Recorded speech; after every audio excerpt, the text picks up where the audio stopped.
Hello! Vous écoutez Le Paradis attendra, une safe place pour parler de nos parcours de vie, de nos croyances et de nos spiritualités.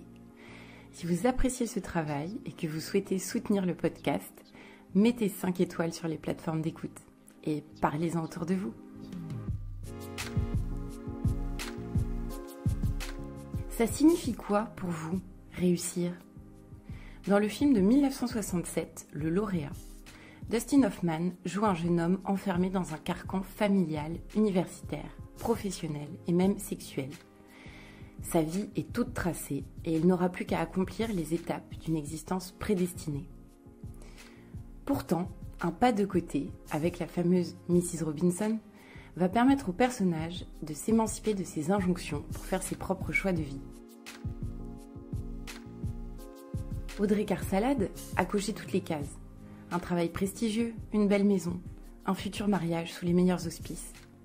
Pourtant, la survenue de crises d'angoisse l'a amenée à comprendre que cette vie ne lui correspondait pas. Elle a alors exploré son propre chemin spirituel afin de se trouver elle-même. Salut Audrey, je suis très contente de te recevoir aujourd'hui pour Le Paradis attendra. Merci de me recevoir. Tu m'avais dit aussi que un peu l'histoire autour du podcast t'avait touchée. Exactement. Voilà, et donc c'est la raison aussi pour laquelle on va échanger aujourd'hui.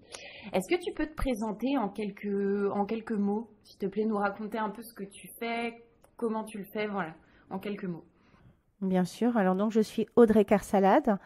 Je suis coach, je suis naturopathe, je suis femme médecine. On va redéfinir tout ça, femme médecine n'ayant bien évidemment rien à voir avec la notion de médecin. Donc moi, j'accompagne les entrepreneurs plutôt dans le bien-être à développer leur activité. Et en parallèle, j'ai cette casquette de femme médecine qui est en lien avec le chamanisme, qui a été une transformation personnelle et qui permet justement, je trouve, de travailler beaucoup sur parfois alors la notion d'abondance, mais surtout d'alignement avec soi-même. Et on remarque que lorsqu'on est aligné, lorsqu'on vient parfois aller débusquer certaines croyances, qu'on se connecte au monde subtil, que voilà, tout d'un coup, tout vient s'éclaircir dans sa vie et que les choses viennent s'aligner de façon beaucoup plus naturelle avec des formes de synchronicité. Et du coup, est-ce que tu peux nous préciser justement ce que c'est femme médecine comme terme? C'est un terme que j'avais jamais entendu moi auparavant. C'est vraiment une traduction littérale de l'anglais. Et en fait, les chamans, ce qui est différent de homme ou femme médecine, sont des guérisseurs. Il y a une notion aussi qui est importante à comprendre, c'est qu'en Occident, on est énormément dans le mental. C'est une façon d'être, c'est pas une critique, c'est comme ça. C'est pour ça que souvent, lorsqu'on souhaite guérir de façon profonde, je ne parle pas forcément d'une maladie, mais ça peut être vraiment une dépression, c'est une maladie. On va souvent aller voir un psychiatre, un psychologue, et même sur, par exemple, de l'alimentation émotionnelle. On est souvent sur quelque chose qui est de corps, cœur, esprit.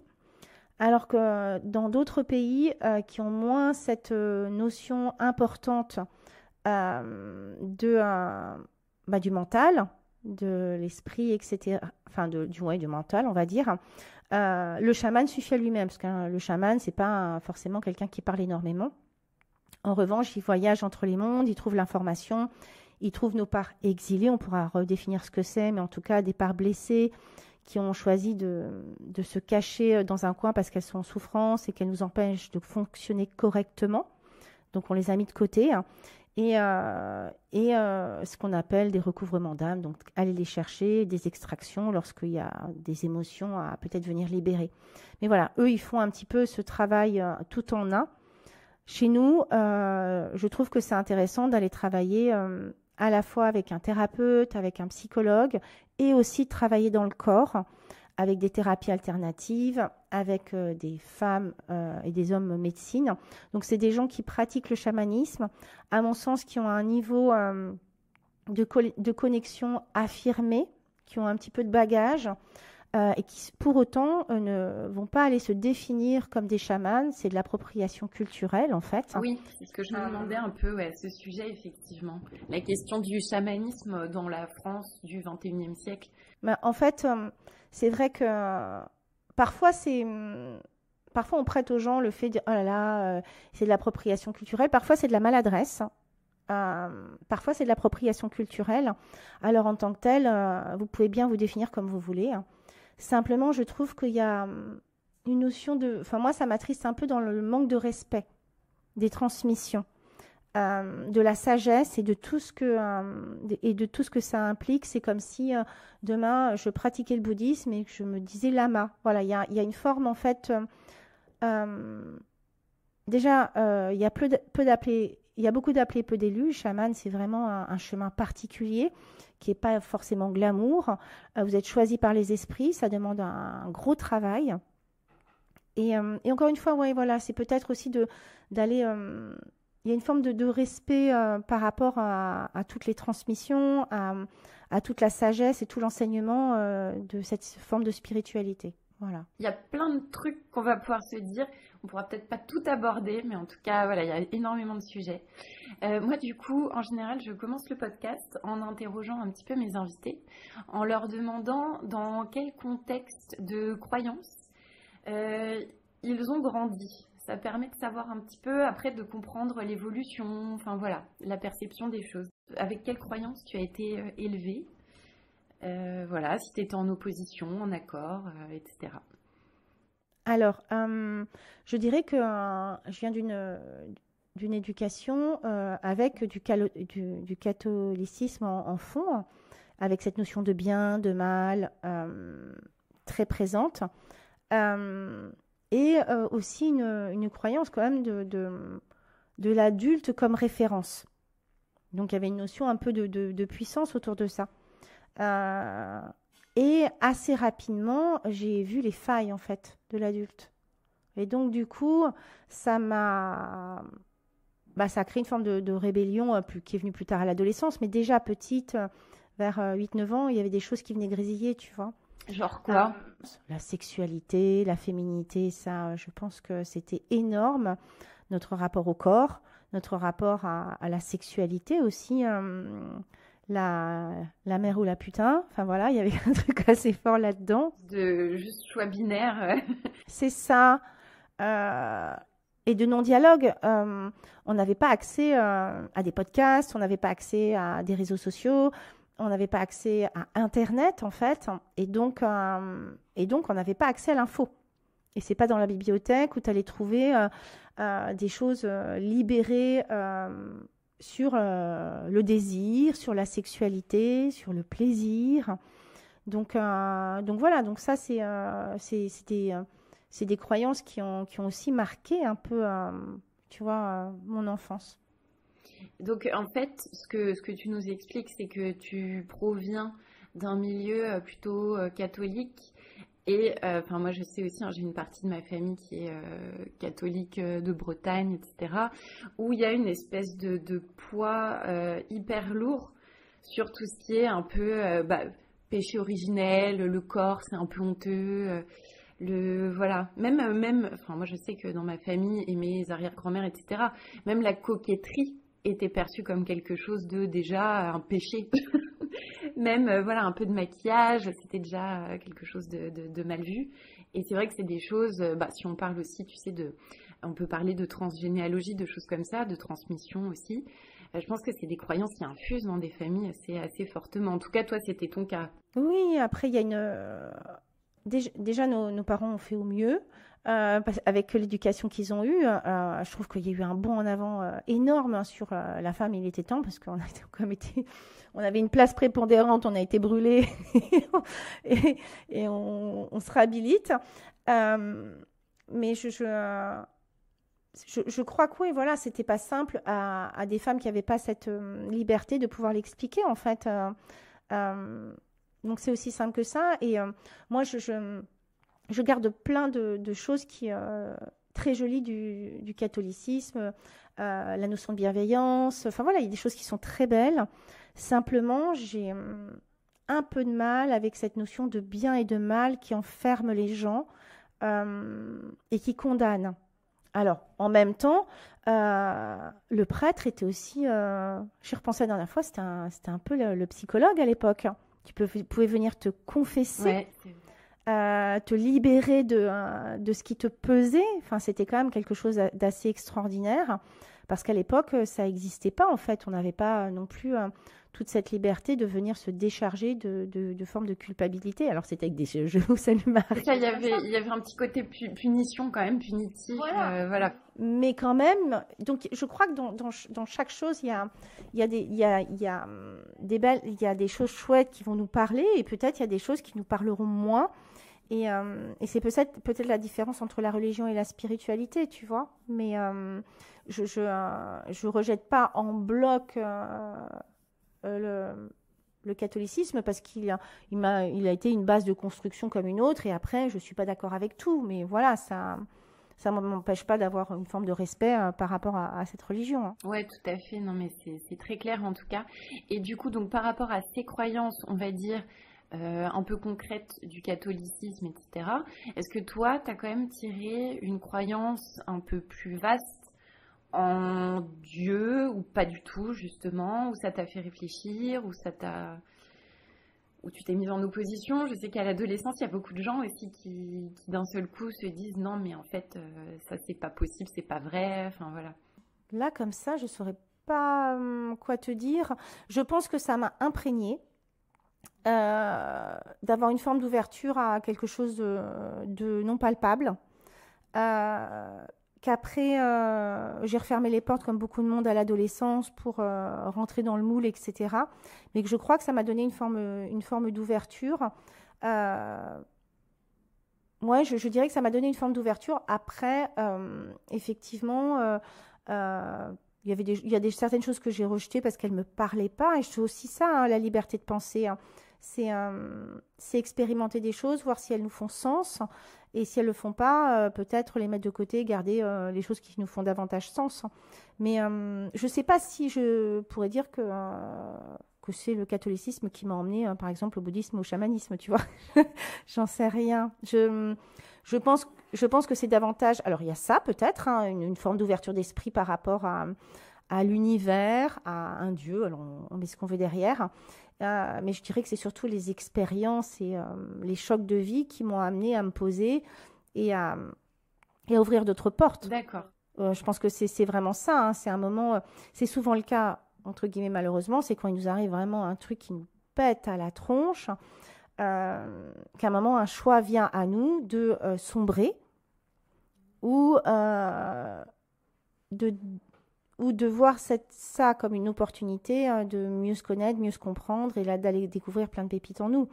Mais voilà, je crois que c'est ça qui a vraiment fait le switch parce que moi, effectivement, la religion, elle est sortie de ma vie à l'adolescence vraiment, déjà un peu avant parce que j'étais pas d'accord avec le fait de tendre l'autre joue. Enfin voilà, il y avait des choses qui n'étaient pas du tout OK pour moi, quoi. Hein. Donc, il y a eu des remises en question et de l'éloignement par rapport à la religion. Hein. Et du coup, donc tu parlais de moments un peu jalons comme ça dans l'existence où d'un seul coup, justement, soit on se pose les bonnes questions, on essaye d'avancer en fait pour faire du sens pour nous-mêmes, soit on sombre. Toi, est-ce que tu as vécu des épisodes un peu de ce type-là? Est-ce que tu serais OK de nous raconter ça? Ou en tout cas, ce que ça a révélé chez toi, ce que tu as découvert? Moi, je me suis construite à un moment avec vraiment cette espèce de leitmotiv de je crois ce que je vois. Donc, très, très, très cartésien. Donc, c'est pour ça que je comprends parfaitement l'énergie des gens qui disent « Mais qu'est-ce qu'elle raconte ?» Parfois, même moi, parce que j'ai beaucoup d'autodérision. Quand je m'écoute parler ou quand je fais des directs avec des copines où on a cette sensibilité pour la spiritualité, parfois, j'ai des fous rires. Hein, parce que je me dis, si la personne que j'étais s'écoutait il y a 15 ans, je dirais, mais qui est cette personne, tu vois, ce qu'elle raconte. Hein. Donc, ça demande une ouverture d'esprit. Mais moi, j'ai vraiment essayé de construire cette vie selon des codes extérieurs. Je crois qu'il y avait aussi une croyance, mais qu'on a beaucoup, c'est qu'on se construit par rapport à l'extérieur. On se construit par rapport au bon point, par rapport à la note de la maîtresse, par rapport au fait d'être la meilleure, ou en tout cas d'être aimée. Et aimer nous donne de la valeur. Et du coup, on part du principe que la valeur est extérieure et non pas intérieure. Et on est énormément à se construire sur ce principe-là. Si je suis jolie, si on me regarde dans la rue, mais si on regarde trop, alors là, clac, je tombe un peu dans justement la catin. Mais si on me regarde pas, c'est que je suis pas désirée. Est-ce que j'ai des amis? Voilà, j'ai besoin d'une reconnaissance et de trouver une place sociale. Donc il y a des choses qui sont très saines là-dedans. Mais en même temps, en parallèle, on va se construire sur un modèle extérieur. Donc ça veut dire que la structure interne, elle n'est pas stable. Et que donc, on est très perméable à des événements extérieurs. Donc moi, j'ai fait le choix de me construire avec une checklist de ce qui, pour moi, était la réussite. Donc j'avais un travail dans une maison de luxe, j'avais un amoureux que je trouvais très beau et très séduisant. Il venait de me demander d'acheter une maison avec lui. Et au moment où il l'a fait, je me souviens que j'étais complètement partagée entre « yes, enfin ouais. ». Ça va être le check, voilà. Enfin, parce que c'était une relation quand même assez conflictuelle. Donc enfin, j'arrive à mon but et en même temps, une détresse de sentir que je m'enfermais. Il y a eu un truc, un espèce d'instinct intérieur, sauf que je n'ai pas écouté cette petite voix. Je me suis dit non, c'est dans mon check, c'est dans ma to-do list de ma notion de réussite. Et donc, voilà. Et donc, j'y vais. Et le lendemain, en fait, j'ai développé des crises d'angoisse qui m'ont duré 7 ans. Donc, les crises d'angoisse, pour ceux qui ne connaissent pas, une partie de notre cerveau qui prend le dessus sur l'autre et qui nous met dans une alerte. C'est comme si on était dans une alerte maximum, donc on est dans un stress maximum. Et donc, on a les mains moites, on a la tête en étau, on a le cœur qui s'accélère. Et j'ai envie de résumer, on a l'impression qu'on va mourir. C'est un peu ça. On est vraiment... Les gens qui font des crises d'angoisse, ils disent « j'ai l'impression que je vais mourir ». C'est ça, on est dans une forme où on va vraiment crever. Et donc, c'est bien évidemment impressionnant pour les autres et encore plus pour nous-mêmes parce on est proche de sombrer dans une forme de folie. En tout cas, on a cette peur de mourir comme ça en plein milieu de la rue, dans une réunion. Enfin, ça vient impacter tout votre champ. Et donc, pour ne pas avoir de crise d'angoisse, vous réduisez au fur et à mesure votre champ d'action. Donc, si j'ai peur parce que je prends l'avion, comme c'est insupportable parce que je vais mourir, je ne prends plus l'avion. Et puis après, ça se transforme à je prends plus le métro, je prends plus l'ascenseur et je sors plus de chez moi. Ouais. Donc à un moment, ça devient un enfermement total en fait. Exactement, c'est un enfermement total. Et donc, j'ai dû aller tout simplement voir un psychologue. Et déjà pour moi, c'était énorme. Pour moi, c'était les fous, les gens qui allaient très très mal, qui allaient voir un psychologue. Donc j'y suis allée, ça m'a permis effectivement de vider mon mental. Encore une fois, en Occident, on a besoin d'intellectualiser, d'aller comprendre ce qui se passe. J'y suis quand même restée 7 ans, donc c'est long. J'allais mieux, simplement j'avais encore des crises d'angoisse et c'était toujours pas réglé quand j'ai terminé ma psychanalyse en fait. Et du coup, j'ai recommencé à sombrer parce que vivre sous condition, c'est quand même très compliqué. Et en fait, un jour, j'ai atterri chez une thérapeute qui faisait plein de choses. Moi, je comprenais rien. Je pense que j'aime raconter que j'irai voir un marabout, donc pas loin, mais j'ai vu quand même beaucoup de personnes pour essayer de me sortir de ça. J'avais toujours une petite voix intérieure qui me disait « Audrey, tu verras un jour, tu les remercieras ». Alors, ça c'était aussi un leitmotiv pour me tenir parce que ça dure un petit peu quand même, on ne va pas se mentir. J'en rigole, mais c'était quand même très, très dur. Et en fait, cette personne, en 3 séances, elle m'a sorti de mes crises d'angoisse. Donc, je peux avoir de temps en temps de l'émotion, avoir peur d'en faire, mais je n'en fais plus jamais. Et donc, elle faisait thérapie, parfois, on ne sait pas ce que ça englobe, mais elle faisait de la kinésiologie, elle travaillait sur mon corps avec de l'énergétique, elle faisait de la naturopathie, ce que je ne savais pas du tout ce que c'était, et elle avait un tambour, donc elle devait clairement faire du chamanisme, et elle parlait à des gens qui n'étaient pas dans la pièce. Donc pour quelqu'un cartésien comme moi, il fallait vraiment que je sois au bout du rouleau. Qu'est-ce que je fais là? C'est ça, je me suis dit, bon, là ou ailleurs, de toute façon, je tente. J'ai une copine qui, pour elle, ça a très bien fonctionné, donc j'essaye. Et ce qu'elle m'a expliqué, c'est qu'elle a rendu à César ce qui était à César, c'est-à-dire que ça allait vite parce que j'avais travaillé l'esprit. Ouais, j'avais quand même fait une psychanalyse avant, quoi. Donc en fait, j'ai vraiment connecté le fait que le corps et l'esprit étaient indissociables. Et que donc, je pouvais mentalement avoir tout vidé il fallait que ça passe dans le corps, parce que j'avais des mémoires dans mon corps, de trauma, de réminiscence de crise d'angoisse. Donc mon corps, il réagissait quand même encore en autonomie et que j'avais besoin, en fait, de travailler dans le corps. Donc je crois que c'est la première fois où j'ai entendu parler de naturo. J'ai même pas fait attention, en fait, hein, mais c'est venu dans un coin de ma tête. Et ça a été un changement radical parce que j'ai retrouvé ma liberté. D'accord. Donc, du coup, ça a été un switch. Par rapport aux crises d'angoisse, tu veux dire que d'un coup, tu t'es libérée de ça et quand même, c'est vrai que c'est fou. C'est énorme. 7 ans de crise d'angoisse. C'est énorme. C'est comme si vous avez un plâtre pendant 7 ans et qu'un jour, vous pouvez remarcher, quoi. C'est énorme. Et encore, enfin voilà, c'est pas pratique un plâtre, mais voilà, là, c'est vraiment un truc énorme qui switch. Et du coup, j'ai fait un voyage en Afrique, qui est vraiment une terre, quand on dit que c'est vraiment le berceau de l'humanité, je connais vraiment à l'origine, en fait. Et je me suis rendu compte que j'allais très bien, que simplement, effectivement, ce que ma vie ne me correspondait pas, mais que moi, j'allais bien. Donc, du coup, j'ai switché tout. Ça m'a donné l'élan de changer. Donc, j'ai fait une année sabbatique. Je suis partie dans le sud de la France. J'ai tout quitté derrière moi, sachant que je ne reviendrai pas. Et je me suis posée enfin pour moi. Et j'ai commencé à chercher ce que c'était mes passions, ce que j'avais envie de faire. Donc, la naturopathie est venue à moi. Donc, la naturopathie, pour ceux qui ne connaissent pas, c'est une médecine ancestrale. Donc, c'est une médecine qui existait avant la médecine moderne que l'on connaît, qui est une médecine qui est non pas basée sur le symptomatique, j'ai mal à la tête, je prends un médicament, mais qui va vraiment essayer de comprendre la personne dans sa globalité et qui va venir essayer de rééquilibrer. Donc, elle vient en complémentarité, elle vient avant la maladie. Elle peut l'accompagner en parallèle du médecin. Et c'est vraiment quelque chose aussi qui nous reconnecte au fait de prendre soin de nous avec l'alimentation, que notre corps, il a quand même besoin d'un minimum pour fonctionner, avec l'activité physique et toute la gestion des émotions qui est énorme. Et c'est aussi et je crois que quand on commence à se reconnecter à soi-même, alors on ouvre une porte. Tout d'un coup, parce que enfin je prends soin de moi, je peux aussi prendre soin des autres et je peux m'ouvrir peu à peu à plein d'autres choses.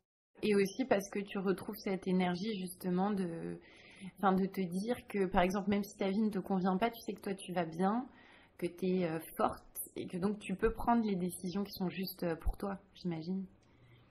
Et puis quand il se passe un changement aussi brutal où tout d'un coup vous n'avez plus de crise d'angoisse, je crois que ça ouvre un monde d'émerveillement. Moi j'ai été curieuse de tout.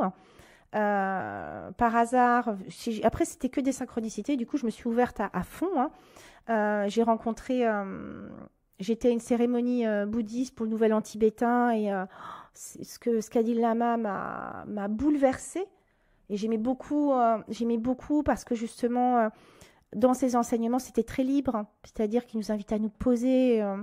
Et moi, j'étais en plein questionnement sur ma vie et il nous proposait d'expérimenter. Donc, il nous donnait des enseignements, il nous disait, mais ne me croyez pas sur parole, expérimentez. Et pour moi, c'est ce qu'il me fallait. Je voulais surtout pas être dans des dogmes. C'est ce qui avait posé problème auparavant. Je voulais pas être dans des dogmes. Je voulais expérimenter. Ouais. Expérimenter le fait de me donner davantage d'amour. Que je pouvais, par exemple, avoir une forme d'exigence envers les autres, mais parce que j'étais très exigeante envers moi-même. Donc, de recommencer à regarder ces effets miroirs. Enfin, ça a été une vraie transformation interne qui m'a fait toucher du doigt un bonheur absolu. Je me sentais chanceuse, je me sentais heureuse dans ma vie. Enfin, j'avais des cœurs qui sortaient de partout, quoi. Et du coup, à partir de là, ça continue d'ouvrir des portes jusqu'au moment où ça découle sur le chamanisme, tout simplement. Ça me rappelle un petit peu, pour en dire 2 mots rapides, mais mon histoire, en fait, avec la méditation. En gros, j'étais une personne, je suis toujours, mais moins, très très angoissée. J'avais beaucoup de mal à vivre à l'extérieur. Enfin, tout était un peu souffrance en fait. Mon rapport au monde était souffrance. Et c'est vrai qu'un jour, j'ai découvert la méditation. Et en 2-3 séances de 15 minutes, j'ai senti d'un seul coup comme si j'étais beaucoup plus détendue, beaucoup plus distante. Et là, je me suis dit, mais c'est fou, il y a un truc à creuser. Et c'est vrai que suite à ça, j'ai passé plusieurs années un peu de bonheur un peu béat, d'avoir senti cette libération vis-à-vis d'une angoisse qui en fait me terrassait. Je m'en rendais même pas vraiment compte, mais et c'est vrai qu'il y a cette espèce de phase où tu sens que tu te libères quand même, que presque t'ouvres les yeux. et qui fait énormément de bien. Donc ce que tu racontes, c'est hyper positif, en tout cas pour, voilà, pour tous ceux qui cherchent des réponses. Et il y a des leviers, il y a des chemins possibles, en tout cas pour se sentir plus apaisé et mieux, quoi. Alors la méditation, parfois c'est trop pour les gens, ils n'y arrivent pas. C'est vrai que c'est génial. En fait, l'idée, si on essaye de revenir à quelque chose de pragmatique, c'est de mettre le cerveau sur off. C'est de mettre le cerveau sur off, parce que ce cerveau, il a tendance à nous emmener vers la fin du monde. Et du coup, on rumine sans arrêt les mêmes pensées, ça devient des zones de stress interne. Et la méditation, la relaxation, la sophrologie, l'EFT, qui est une technique de libération émotionnelle, c'est des formes pour vraiment venir libérer ces émotions et les remettre à leur juste place. Donc il y a aujourd'hui pas mal de possibilités qui existent. Et c'est vrai que parfois les gens n'arrivent pas à se poser. Alors on dit souvent que, allez, faut méditer 10 minutes, et si tu n'y arrives pas, il faut méditer 1 heure. Parce que ça a bien prouvé justement la force de ton mental et le besoin de te poser. Moi, j'avais du mal au début, hein. Et puis j'avais besoin de comprendre. Ouais. Donc ceux qui ont besoin de comprendre, parce que j'avais ce côté cartésien qui restait, les bénéfices de la méditation et la philosophie un peu bouddhiste. Il y a le cerveau de Bouddha qui existe, et moi que j'avais lu, qui expliquait, il y a un scientifique dedans qui expliquait justement les bienfaits de la méditation. Et du coup, ça peut peut-être intéresser des gens qui sont plus cartésiens, qui se disent, mais en fait, qu'est-ce que c'est, à quoi ça sert, etc. Moi, j'avais besoin de comprendre. Et du coup, bon, maintenant, aujourd'hui, j'ai lâché le besoin de comprendre. Maintenant, je vais à ma boussole interne, savoir si c'est juste pour moi. D'accord, mais c'est complètement différent. En tout cas, effectivement, ce que tu expliques, c'est que l'aspect scientifique de certaines études qui ont été faites, notamment sur Mathieu Ricard, hein, qui est un moine bouddhiste assez connu français, sur le cerveau, alors je ne sais plus quelle partie du cerveau, etc. Mais il y a en tout cas des preuves scientifiques, hein, que la méditation aide à apaiser, en tout cas, et à développer certaines aires du cerveau qui sont plus, j'en sais rien, plus positives en fait, qui sont pas celles du danger. Donc voilà. Donc c'est très intéressant ce que tu expliques. Et du coup, par rapport à tout ça, toi, tes croyances, elles se situent où? Est-ce que tu crois en quelque chose de spécifique ou en plein de choses? Comment se passe ta croyance en fait au quotidien? Ce qui est formidable avec les croyances, c'est qu'on peut les switcher. C'est ça qui est chouette. Moi, je crois qu'il n'y a pas de bonne ou de mauvaise habitude, il n'y a pas de bonne ou de mauvaise croyance. Les bonnes croyances sont celles qui nous servent à être davantage heureux, alignés, en paix avec nous-mêmes. Et c'est plutôt ça qui doit être défini. Donc moi, aujourd'hui, oui, j'ai plein de croyances. J'ai la croyance que je ne manquerai jamais de rien, que je serai toujours dans l'abondance. Et donc, ça m'apporte une paix d'esprit et une tranquillité, une sérénité lorsque j'avance dans mon entrepreneuriat, parce que je suis entrepreneuse. Et c'est un challenge aussi, ça. C'est une vie challengeante, ouais, effectivement. Voilà, donc ça, c'est une croyance qui me sert au quotidien et qui est vraie en plus. Parfois, j'ai des programmes qui fonctionnent un peu moins bien, d'autres qui fonctionnent très bien. Mais j'ai toujours cette croyance, et c'est vrai qu'à la fin de l'année, tout se passe toujours bien, en fait. Oui, et c'est vrai que quand on observe un peu comme ça, on constate que parfois, on passe plus de temps à se faire du souci pour des choses qui n'ont pas eu lieu, qui n'auront jamais lieu. C'est ça l'angoisse aussi, c'est de se soucier de choses qui n'existent pas, quoi. C'est exactement ça. Et l'énergie va là où on porte notre attention. Moi, j'accompagne en ce moment dans un programme qui s'appelle Éclosion des personnes en lancement d'activité. Elles sont dans le bien-être, etc. Et on regarde à quel point, en fait, c'est énergivore, la peur, l'angoisse. Ça nous paralyse sur place et ça nous empêche d'avancer. Alors que si je développe... Alors, je ne vais pas parler de comment j'ai développé ces croyances, mais si je développe de nouvelles croyances, elles viennent servir mon plus haut potentiel. Donc cette croyance que je serai toujours dans l'abondance, j'essaie de la tourner en phrase positive, elle me sert au quotidien. L'expérience m'a donné une force de résilience incroyable. Donc les choses glissent beaucoup plus sur moi. Oui. Je rebondis beaucoup plus. Je suis moins accrochée aux choses. Parce que j'ai vécu des départs, j'ai une autre expérience de la mort aussi. Parce que j'ai ouvert des espaces de connexion subtile en moi.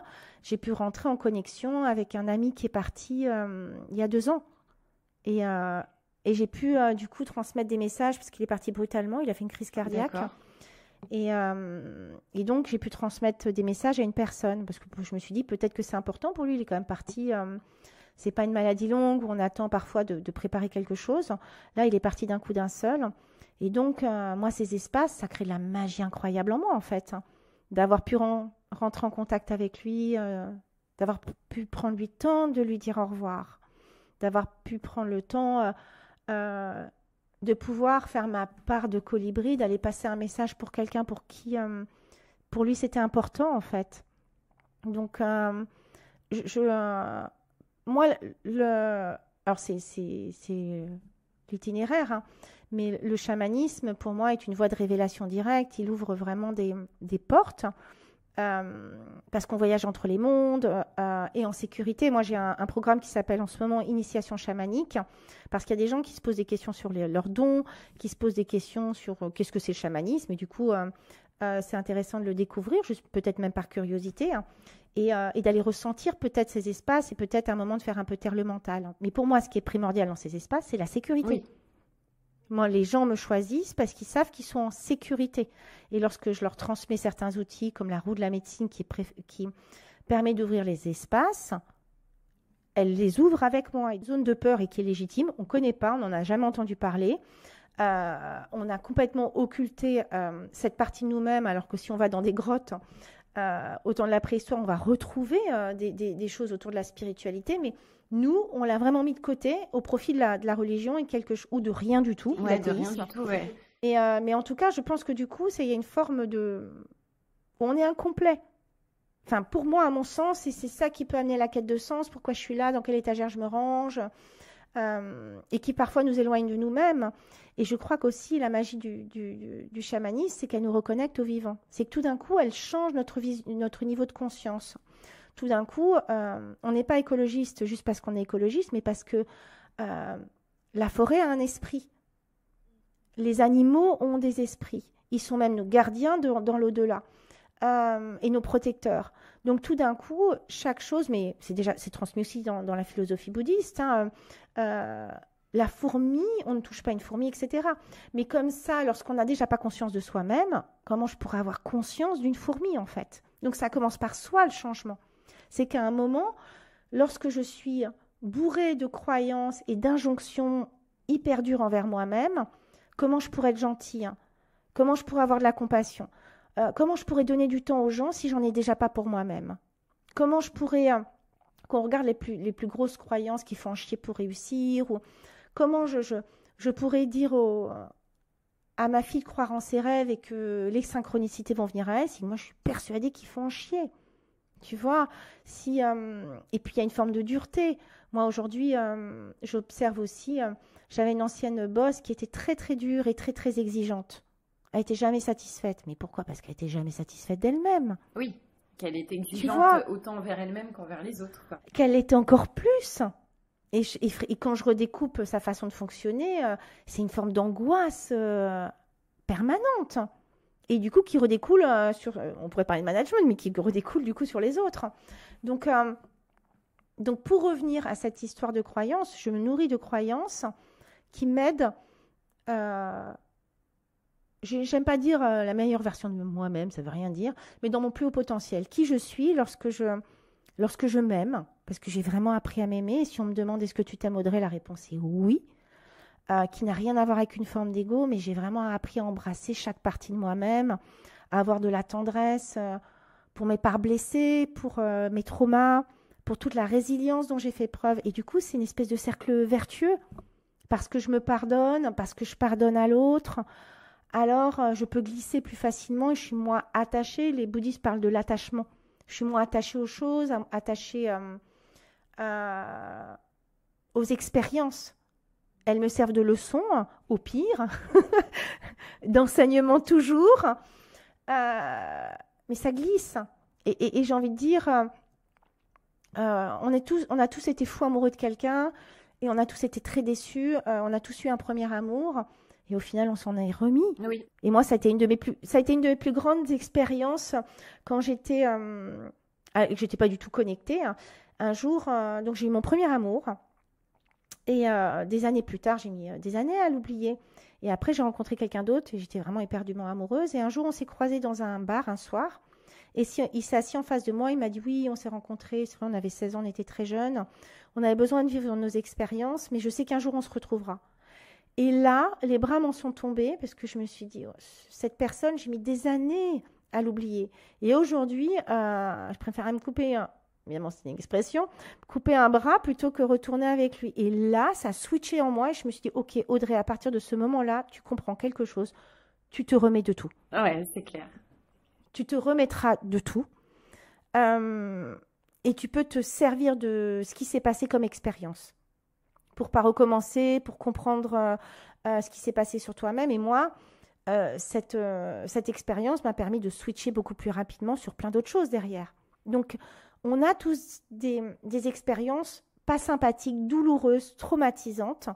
Et ça, c'est pas forcément notre choix. Parfois, on peut être co-responsable. Dans une relation toxique, je reste et je pourrais partir. Bon, pervers narcissique, c'est autre chose parce qu'il y a une grosse dose de manipulation. Mais parfois, j'aurais peut-être pu partir, mais j'étais pas armée pour ça. Parce que c'était trop douloureux, trop traumatisant. Mais aujourd'hui, j'ai l'expérience. Et qu'est-ce que je choisis de faire de ça? Si je suis tombée sur un pervers narcissique, moi, ça m'est arrivé. Il y avait quand même des trucs qui bipaient quand même dans tous les sens. Ouais. Mais parce que cette personne répondait à ce besoin d'être aimée, je suis restée. Et puis à un moment, ça a quand même bipé beaucoup trop fort, donc je suis partie. Et maintenant, je les repère à 500 mètres.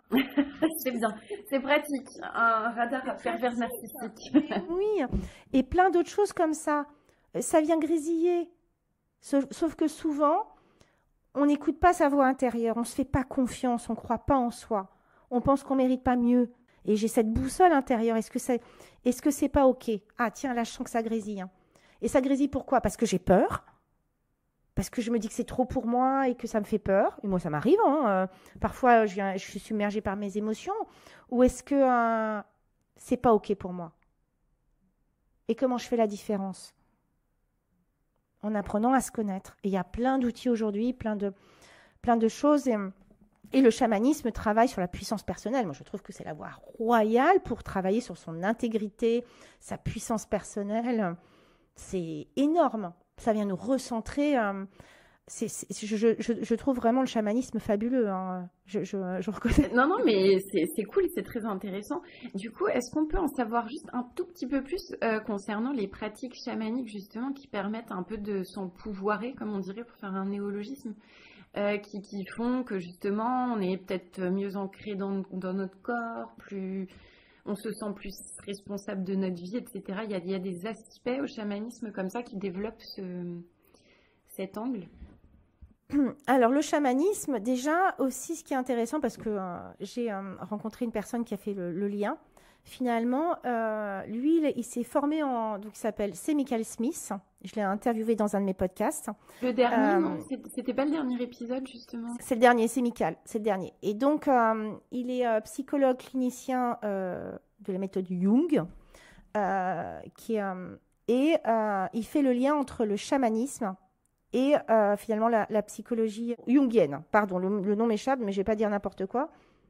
Parce que pour le coup, c'est pas mon métier d'être psychologue. Et ce que j'aime beaucoup dans le chamanisme, c'est qu'on va travailler les plus belles parts de nous-mêmes, comme le travail de l'ombre dont parle Carl Jung, qui est le travail des parties qu'on n'aime pas beaucoup, qui nous font honte, qu'on a mis sous le tapis. Et ce qui est merveilleux, c'est qu'on se rend compte que lorsqu'on vient travailler sur ces parts d'ombre, la jalousie, l'envie, la radinerie, enfin voilà, toutes ces choses qui font partie de tous les êtres humains en plus. Simplement, par moments, c'est déséquilibré chez certaines personnes. Lorsqu'on vient travailler dessus, on vient récupérer en plus de la puissance personnelle. Donc, alors les outils concrètement, il y a la roue de la médecine, qui est une roue qui travaille sur plein de directions différentes, l'enfance, la puissance personnelle, les ancêtres. Donc tout le transgénérationnel, où on parlait justement pour rebondir sur la sexualité, ou comment la femme aujourd'hui a le droit, autant que l'homme, au plaisir, à prendre du plaisir, à s'éclater sexuellement, à connaître son corps aussi, donc ça veut dire apprendre à se toucher aussi, enfin voilà, des choses qui sont complètement tabous. Voilà, enfin en tout cas, moi j'étais de cette génération-là. Et il y a d'ailleurs, je remercie beaucoup Sex and the City à l'époque, pour ceux qui ont pu connaître, parce que c'était... aujourd'hui, bon, il y a plein de choses qui existent, hein, de bien plus trash, mais c'était à la fois drôle et quelque part aussi informatif sur la sexualité, avec des nanas qui s'assumaient complètement au niveau sexuel et qui étaient voilà, et qui nous faisaient marrer et qui nous ouvraient des portes sur des vibromasseurs, des trucs qu'on connaissait absolument pas. Enfin voilà, des choses quand même, on connaissait pas ces trucs-là. Personne ne rentrait dans un sex shop, c'était glauquissime à mourir, hein, même encore. Ça n'appartenait pas au monde normal, entre guillemets, quoi. C'est ça, c'était un... Et puis, rentrer dans un sex shop, faut quand même... bon, je sais pas à quoi il ressemble aujourd'hui, hein, parce que c'est pas trop ma tasse de thé, mais bon, il fallait être motivé, quoi. C'était quand même assez glaucos, la cabine... bon, voilà, moi, j'ai des images, du coup, des croyances autour de ça, où c'était pas très sexy, quoi. Hein. Bah, pour rester un peu sur le sujet des sex toys et de toutes ces choses-là, il y a beaucoup de marques. Aussi, le marketing, quand même, c'est pas mal emparé de ces sujets-là pour en faire justement des choses beaucoup plus, à la fois accessibles à tous, mais aussi, notamment, générer moins de méfiance, notamment chez les femmes, etc. Je pense qu'il y a des boutiques qui sont beaucoup plus... sympa et voilà. Tant mieux. Mais c'est bien aussi, de toute façon, c'est clair que c'est un mouvement de la société. Encore une fois, ça nous botte pas. J'ai pas du tout envie, j'en achète pas en fait. Mais du coup, tu vois, c'est le libre arbitre. Donc voilà, je sais pas pourquoi j'ai dérivé sur la sexualité, mais c'est parce que et je trouve ça génial. On parlait d'empouvoirment, du fait de prendre un peu aussi la main sur son existence. Et je pense que quand tu parles de sexualité, c'est parce que c'est vrai que la sexualité, c'est quand même la symbolique aussi, beaucoup, surtout dans les années précédentes, du patriarcat. Et le fait de ne pas assumer d'avoir une sexualité ou de pratiquer un certain type de sexualité, c'était vraiment considéré obligatoire. Enfin voilà. Je pense que la libération des femmes, notamment, et leur un peu prise de pouvoir, même s'il y a encore du boulot, elle passe aussi par là, quoi. Et puis reprendre sa sexualité, c'est... alors moi, j'aime pas trop l'empouvoirment, j'ai vraiment du mal, mais c'est aussi récupérer sa puissance personnelle. Hein. Ouais. C'est qu'à un moment, il y a autour de la sexualité, on pourrait parler de l'énergie sexuelle, la kundalini, etc. Il y a une énergie vraiment qui se déploie à l'intérieur de soi, qui est aussi intéressante sur le plan énergétique, vibratoire. C'est vraiment aussi une découverte de qui l'on est dans sa totalité, avec pourquoi pas le fait que ça ne me plaise pas. Bien sûr, il n'y a pas d'obligation, mais c'est vrai qu'en tout cas, l'énergie sexuelle est une énergie de vie, de fait. Complètement. Ouais, complètement. Alors, du coup, on parlait Eros, on va parler un peu plus Thanatos. Je voulais savoir la mort. Donc, on revient à des sujets un peu moins fun, mais la mort, pour toi, qu'est-ce que c'est est-ce que tu as une idée est-ce que tu ne sais pas du tout? Enfin, voilà. Pour moi, c'est un passage. Mais c'est juste un passage. Ça ne veut pas dire que j'ai envie de mourir ou que j'ai pas un peu peur au moment où je vais aller dans l'accélérateur, etc. Ou que j'ai envie de partir parce que j'aime tellement cette expérience humaine, je m'éclate tellement que je ne suis pas pressée.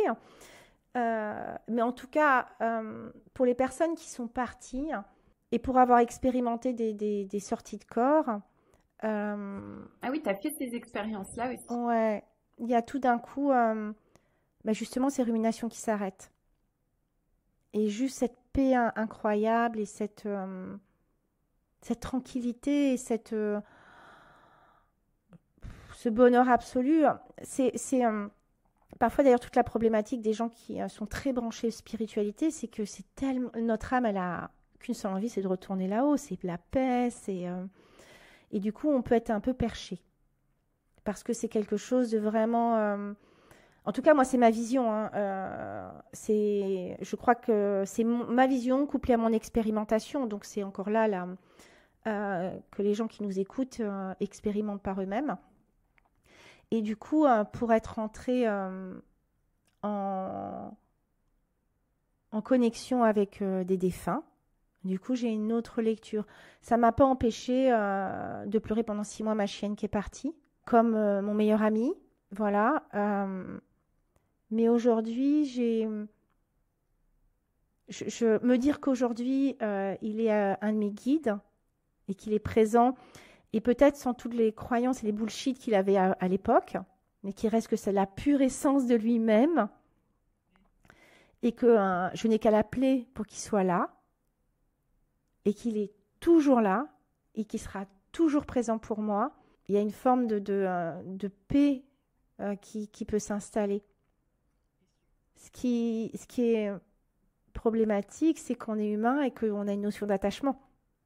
Et c'est ça qui, tu vois, et j'en parle avec beaucoup de tendresse et beaucoup de respect, et j'essaye d'y aller sur la pointe des pieds parce que je connais ton histoire, mais je crois qu'on arrive à toucher du doigt de temps en temps et de savoir que cette personne, elle sera toujours présente pour nous et qu'il suffit de fermer les yeux et d'ouvrir son corps, son cœur et son corps et de le sentir.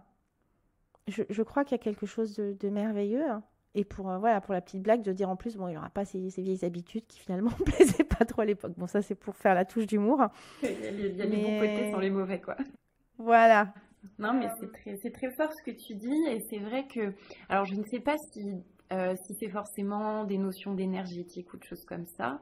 En tout cas, moi, ce qui est sûr et qui me semble ressentir aussi vis-à-vis de mon père, hein, comme tu le mentionnais, c'est sa présence, en tout cas en moi, tout le temps. C'est-à-dire que, aussi parce que c'est mon père, mais je pense que quand c'est un ami ou quelqu'un d'autre que tu connais par cœur, en fait, même si cette personne n'est plus là, tu sais ce qu'elle va te répondre à tel moment si tu as une question. Tu sais ce qu'il va te conseiller quand tu as un problème. Et en fait, c'est, oui, comme si cette personne était toujours là, effectivement. Et quand on en a besoin, on peut faire appel. C'est une personne ressource. Et puis, il y a le mental de « Ah, mon père, il m'aurait dit là, il faut faire ça. » Oui, bien sûr. Donc ça, c'est le côté cartésien, parce qu'on le connaît par cœur quand même, tu vois. Et il y a le côté aussi, parce que je laisse cette porte ouverte, il peut continuer à me guider. Et là, c'est cette connexion, justement, qu'on pourrait dire l'intuition, ou tiens, tout d'un coup, je pense à ça, et mon père, il m'aurait dit ça. Mais là, tu es en lien déjà, en fait. Il y a la notion d'habitude, où mon père, je sais que, par exemple, mon père, il n'avait pas forcément fait des tonnes d'études et donc il nous a poussé à faire des études. Et il nous répétait régulièrement, c'est pas un grand parleur, mais il nous répétait régulièrement, et je m'excuse auprès des caissières. À l'époque, il me disait dring dring, il faisait le bruit de la caisse enregistreuse que les gens n'ont pas forcément connu. Et en gros, si tu travailles pas, si tu fais pas d'études, tu seras caissière à Présu, quoi. Bon voilà, c'est son grand truc. Voilà, et c'était sa forme humoristique, pas forcément fun, mais du coup, moi, j'ai ce dring-dring, si j'entends dring-dring, c'est le réflexe Pavlov, je sais que c'est mon père, avec ses angoisses de cotisation de retraite, ses points retraite, ces trucs comme ça, et là, j'ai une liste qui défile. Donc ça, voilà, c'est le réflexe de Pavlov, parce que c'était sa manière, parce que, je pense, de ses croyances, il avait dû beaucoup se battre, parce qu'il n'avait pas forcément fait beaucoup d'études, pour arriver à grimper les échelons et pour bien gagner sa vie, et qu'il nous souhaitait quelque chose de plus facile. Et qu'il avait pris cette métaphore, telle qu'elle est, pour nous pousser à faire des études, persuadé dans sa croyance que études égale stabilité, CDI, etc., etc., et donc salaire convenable. Bref. Donc ça, c'est le cartésien. Ouais. C'est les réflexes Pavlov. Et après, le reste, c'est cette connexion. Et plus je crois, c'est ça qui est magique, plus je crois qu'il peut avoir une connexion, plus j'ouvre la porte. Le tricky thing, que moi je remets souvent en cause, c'est que parfois, je vais demander la réponse, mais je suis tellement omnubilée par la réponse, de laisser venir à moi les synchronicités, que ça arrive peut-être dans 1 ou 2 jours, que c'est mon cerveau qui va me donner la réponse. Tu vois ce que je veux dire? Et c'est toute la difficulté entre l'intuition et notre mental qui répond. Et donc, si je veux une réponse, l'idée, c'est de lâcher et d'attendre quelques jours, quoi. De lâcher et d'attendre quelques jours. Bon à savoir pour tous ceux qui attendent des réponses. Moi, il y a un lien, en fait, que tu fais, et je pense qu'il est très intéressant, surtout à notre époque, c'est le lien, finalement, entre spiritualité et intuition. Où, finalement, ce qu'on appelle spiritualité, j'ai l'impression, de plus en plus, correspond à quelque chose, en tout cas, que chacun porte en lui, dont il fait l'expérience et on va dire dont il tisse les fils un peu lui-même en fonction de ce qu'il va lire, les gens qu'il va rencontrer, les expériences qu'il va faire. Et ça crée une espèce de filtre aussi quand même, mais qui est une intuition personnelle. Est-ce que tu vois quand même le lien de plus en plus, j'ai l'impression, évident en fait entre la spiritualité et l'intuition personnelle? Dans la mesure où en fait, il n'y a plus, comme tu disais, enfin, les grands dogmes religieux, bon, ça existe toujours, il y a des gens qui sont croyants de ces choses-là, mais en tout cas pour la France, j'ai l'impression que c'est quelque chose qui est en train d'éclater complètement, et où chacun crée son propre écosystème de croyances un petit peu. Enfin, je sais pas qu'est-ce que tu en penses en fait. En fait, si tu lis toutes, que ce soit les religions ou les formes de spiritualité, toutes ont pas un seul point commun, mais vont revenir à dire que tout est en toi et a toujours été en toi. Je pourrais te citer, je l'utilise justement dans l'initiation chamanique au départ, où je liste judaïsme, tous. C'est en toi, quoi. Jésus, enfin, tu vois, Dieu est en toi, l'univers est en toi, etc. Et donc, à partir du moment où tout est en toi, ça veut dire que les réponses sont en toi. Donc, ton intuition, ta souveraineté, ta boussole interne, peu importe, c'est en toi.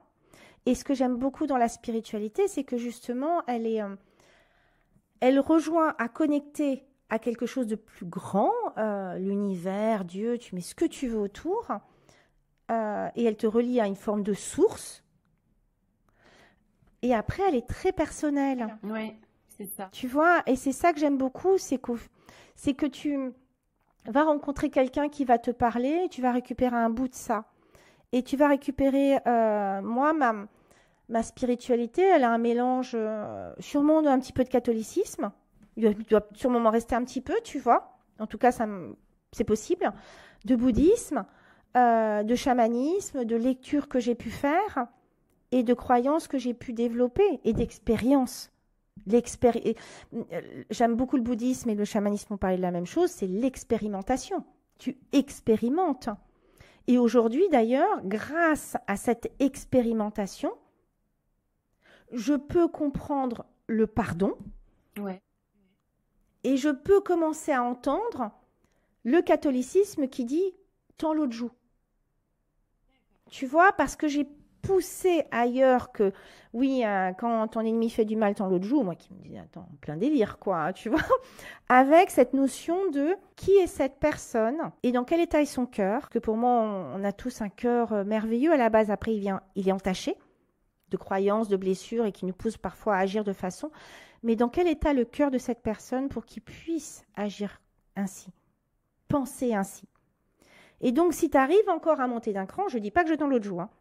Du coup, si tu arrives encore à monter d'un cran, ça veut dire que tu arrives à comprendre la souffrance de l'autre. Et donc, ça ne veut pas dire qu'il ne doit pas être puni. Ça veut dire que dans son monde, c'est horrible. Ouais. C'est un monde noir, quoi. C'est un monde triste, c'est un monde... Les gens ne sont pas méchants par nature. En tout cas, je ne pense pas qu'on est méchant. On évolue dans un milieu qui est le terreau pour certaines personnes de changements majeurs. Et donc, si tu arrives à monter d'un cran, et moi je ne suis pas là-haut, alors oui, c'était dans l'amour absolu. Tu tends l'autre joue à l'autre parce que tu as une forme d'amour tellement fort que ça passe au-delà de ton petit ego. Je dis pas que j'y suis, hein. je précise. Moi, quand on me fait du mal, je vais travailler sur le pardon parce que c'est un lien énergétique, hein, ne pas pardonner à l'autre, ça nous maintient dans un lien. Et c'est dur hein, de pardonner. Justement, dans l'épisode de podcast, Michael, il explique cette notion de pardon, de compassion. De ce niveau de compassion qui est une compassion qui est de l'ordre du spirituel, hein, vraiment. Donc moi, je n'en suis pas à ce niveau-là où je vais laisser ces gens dans ma vie me polluer. Il en est hors de question. Mais vraiment, j'essaye de travailler sur le pardon. Parce que c'est libérateur pour moi. Pardon, mais je vais commencer par moi. Parce que sinon, ça me maintient un fil à la patte. Et que ça me permet d'être beaucoup plus légère et ça me permet de développer une forme de compassion. Et cette compassion vient nourrir mon cœur d'amour. Même en étant très selfish, ça revient toujours à soi. Quand tu crées de la merde, tu récoltes de la merde, vraiment. Et ça vient entacher qui tu es. Quand tu fais des choses et que tu sais que c'est pas cool, ça vient entacher tes filtres. Hein, c'est ce que les bouddhistes appellent les voiles karmiques. Hein, enfin, les voiles en tout cas. Hein. Et quand tout d'un coup, moi, pourquoi je m'aime, c'est parce que j'ai développé tous ces trucs-là et c'est venu nourrir mon cœur et l'apaiser de ces souffrances, amener la résilience, amener la joie, etc. Et donc, ça me nourrit. Mais si je suis entourée de 5 personnes négatives, ça ne va pas être possible, quoi, en fait. Mais là, dans ce que tu expliques, en fait, c'était ma question suivante, mais en fait, tu y as répondu tout au long de notre échange. C'est finalement en quoi la spiritualité, au-delà d'être donc une intuition, une croyance, représente aussi un outil pour mieux vivre. Parce qu'une fois que tu ouvres la bonne porte, tu peux quand même être relativement en paix avec certaines choses. Et ça, pour un être humain, ça n'a pas de prix. Tellement c'est bien de pardonner, d'être en paix, voilà. Qu'est-ce qu'on cherche, nous tous, en tant qu'êtres humains? Être heureux. Ok. Donc la spiritualité est une voie pour nous permettre, je ne dis pas que c'est la seule, hein, mais c'est une voie pour nous permettre à trouver davantage de bonheur. Point. Et sur un truc très clair et très et qui en tout cas invite chaque personne à aller creuser de son côté en fonction des affinités qu'il a, mais en tout cas voilà, à lire des textes, à écouter des gens et voilà, toujours bien sûr dans un souci aussi d'être bienveillant envers soi-même et bienveillant et tolérant envers les autres, évidemment. C'est le leitmotiv, hein. Pour moi, il faut que ça sonne juste pour vous. Si ce que je suis en train de raconter ne vous parle pas, vous passez au suivant, quoi. C'est pas parce que c'est peut-être pas ok, c'est pas le moment, et puis juste parce que c'est pas votre vibration et que ça vous parle pas, c'est ok, hein. On va tous finalement à un moment dire la même chose, mais pas avec les mêmes mots, pas avec les mêmes croyances. Et c'est à vous de voir quel est votre niveau de lecture. Moi, je crois qu'on peut aller dans plein d'endroits à partir du moment où on a son intuition et qu'on l'écoute et son libre arbitre. Parce que dans tout, bien sûr qu'il y a des dérives, et je pense que c'est important d'en parler, il y a des dérives parce que on est des êtres humains et que donc on a des croyances, on a des peurs, on a des manques, on a un chiffre d'affaires à faire et que parfois il y a une prise de pouvoir. Ouais. Et la prise de pouvoir, c'est un détonateur. Si vous ne pouvez pas... moi, j'accepte que les gens disent que je suis leur mentor. Mais il y en a même une qui m'a dit que j'étais son guide spirituel. Ça s'est venu sacrément me challenger parce que pour le coup, je trouvais que c'était un peu... enfin voilà, quoi, ça me mettait dans une position que j'aimais pas trop parce que ça me demandait un alignement constant. Or, je suis dans une expérience humaine comme tout le monde. Et je lui ai dit, écoute, tu choisis la vibe. Par contre, je t'invite à garder ton libre arbitre. Ouais. Et moi, ce qui m'intéresse, c'est de rendre... mon animal totem, c'est le jaguar. Le jaguar, il fait le travail de l'ombre. C'est l'animal qui travaille sur la puissance personnelle. Donc, ça, ce qui m'intéresse... alors, bien sûr, qu'on m'écoute et que ça fasse sens, ça me fait plaisir, hein, parce que je me décarcasse quand même à faire des trucs et que voilà, ça vient me nourrir. Ça vient nourrir sur le fait que je suis sur la bonne voie et que ça parle aux gens et que donc ça a un intérêt, ce que je fais. Mais ce qui m'intéresse, c'est que les gens retrouvent leur puissance personnelle. Qu'ils apprennent à dire oui, qu'ils apprennent à dire non, qu'ils apprennent à savoir ce qui est bon pour eux, qu'ils apprennent à transformer leur part d'ombre en part de lumière et qu'ils arrivent à marcher leur parole. Et ça, c'est vraiment une citation amérindienne que j'aime beaucoup, hein, de vraiment ne pas confondre l'ego avec la puissance personnelle et que la puissance personnelle ne peut être sans l'intégrité. Ouais. Et donc, vraiment, j'invite les gens à rester sur cette boussole interne et si pour l'instant elle est un peu vacillante et qu'ils doutent, à aller en tout cas auprès de gens où ils se sentent en confiance pour venir développer leur puissance personnelle. Parce que ce sera le libre arbitre majeur de est-ce que c'est OK, pas OK pour moi. Et à partir de là, je peux aller faire des expériences. Mais vraiment, il y a cette... Et partout, hein, dans tous les domaines, il y aura des prises de pouvoir ou des tentatives de prise de pouvoir. Et c'est une expérience humaine. Donc, il y a des dérives. Et donc, ça demande à écouter sa boussole. Et si, pour l'instant, la boussole est compliquée, à suivre les gens sur Instagram. Moi, suivez-moi si ça vous inspire. Oui, voyez si ça sonne juste pour vous. Ton Insta, donne-nous ton Insta, tiens, que les gens qui nous écoutent puissent Audrey Carsalade. Et voyez ça vibre pour vous. Regardez les témoignages. Et après, commencez par un petit truc. Et puis, vous regardez. Et puis, de fil en aiguille, vous suivez le chemin si ça vous inspire. Et si à un moment, ça ne vous inspire plus, il y a d'autres personnes qui pourront vous accompagner sur le chemin. Hein. Tout est en nous, en fait. nous, donc je m'inclus un peu dans la boucle, on est juste là pour révéler des choses qui sont en vous. Mais tout est en vous.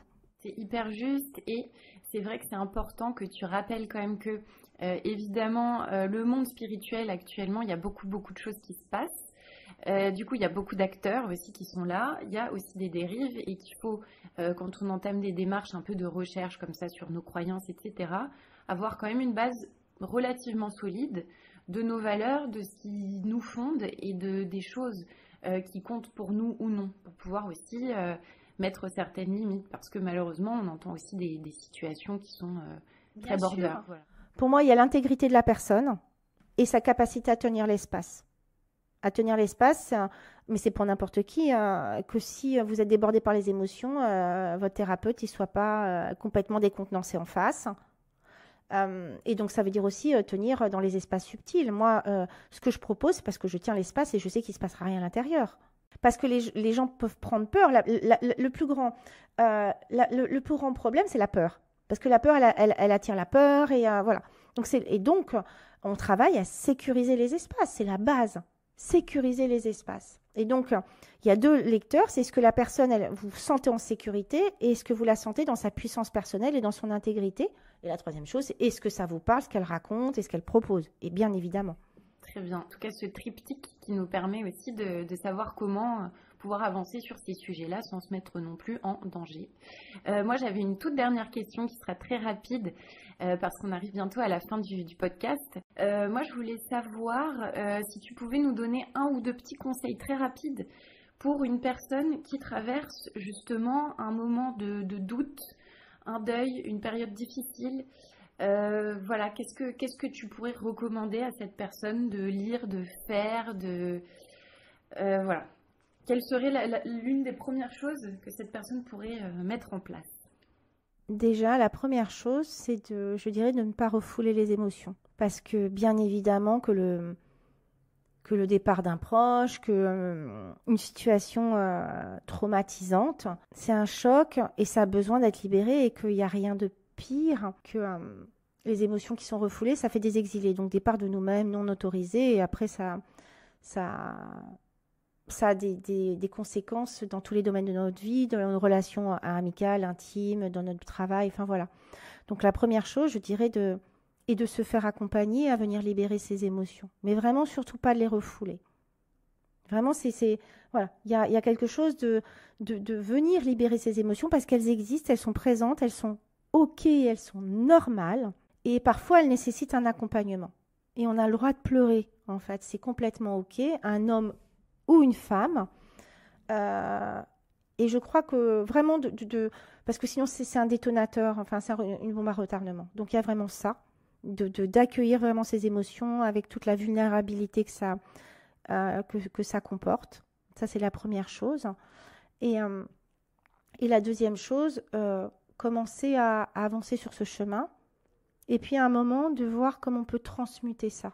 Comment, finalement, à un moment, il y aura un choix qui se fera est-ce que je reste dans cette histoire ou est-ce que j'arrive à en faire quelque chose? Et il n'y a pas de timing en tant que tel, mais il y a un moment de est-ce que tous les jours, je revis sans arrêt la même scène? Et cette scène vient entacher mon quotidien?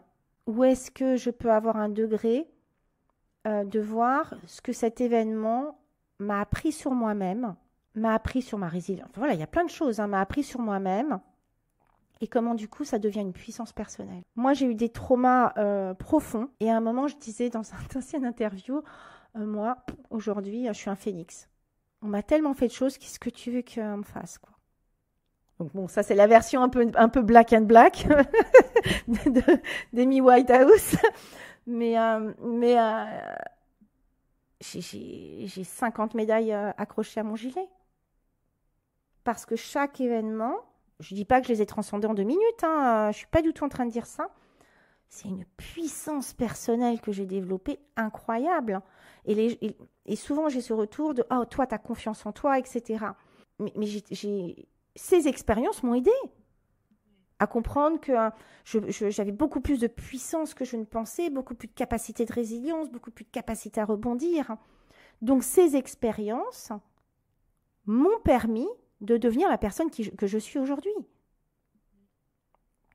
Et j'en ai vécu des sacrément traumatisantes. Donc, et pour parler un petit peu au niveau psychologique, c'est Gwenaëlle Percio que j'ai interviewé, son podcast sort prochainement, qui parlait que la problématique n'était pas tant ce qu'on avait vécu, mais la façon dont on était accompagné. C'est-à-dire que ce qu'on a vécu, c'est un choc, donc ça restera là. Mais c'est est-ce que la personne, elle est prise en charge directement? Est-ce qu'elle a des personnes ressources? Est-ce qu'elle a... Moi, quand j'ai un choc, un truc vraiment... Je peux vous dire que pendant 15 jours, mes potes sont au courant. Je les appelle et je ressasse le truc. Je libère. Ouais, tu parles quoi? Je libère à fond. Je libère à fond. Et si j'ai besoin de pleurer, je pleure et je crache toutes mes valdas. Et après, je prends le temps de laisser reposer. Et puis, il y a déjà des choses qui émergent.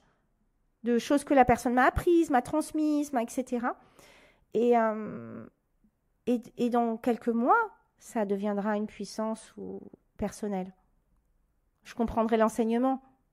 On comprendra et puis ça deviendra même on va dire un petit pouvoir supplémentaire, en tout cas qu'on a acquis, et on sait que ce type d'épreuves, on peut les refaire. On n'a pas l'obligation, c'est pas non plus l'injonction, il faut que ça devienne une de mes forces, parce que ça, sinon on tombe dans une injonction. Mais qu'est-ce que je peux faire de ça? Et du coup, se donner beaucoup d'amour. Ah bah c'est trop beau. Merci en tout cas pour cette belle conclusion. Donc donnez-vous de l'amour et puis dites-vous que face à une épreuve, souvent ça nous révélera aussi des choses qu'on ignore de nous et des belles choses. Donc ça peut vraiment nous accompagner au cours de notre vie. Alors avant de se laisser, moi je voulais parler un petit peu du podcast d'Audrey que je vous recommande chaudement, qui s'appelle La clé de voûte, si je me trompe pas. Tout à fait. Ouais, qui est un podcast justement où tu vas interviewer des gens qui parlent de croyances. Il y a un angle un peu business aussi, c'est très intéressant de ce point de vue-là. Et je sais que tu fais aussi des pastilles un peu plus courtes où tu parles d'un sujet spécifique, toi toute seule devant ton micro. Donc je vous recommande vraiment d'aller l'écouter et puis aussi de suivre Audrey Carsalade sur Insta, évidemment. Merci beaucoup Audrey pour ta présence, ton écoute et le temps que tu auras consacré à ce podcast. Merci mille fois. Et puis, je vous dis à très vite. Salut!